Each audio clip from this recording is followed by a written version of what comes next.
Let me show you how to make this delicious cabbage and noodle dish. Add 3 tablespoons of butter to your saucepan.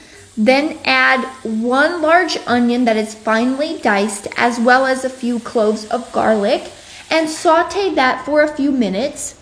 Then you add your cabbage. You could add a little bit of cabbage at a time if you want to. I just added mine all together. You'll want about 1.5 pounds of cabbage that you cut up.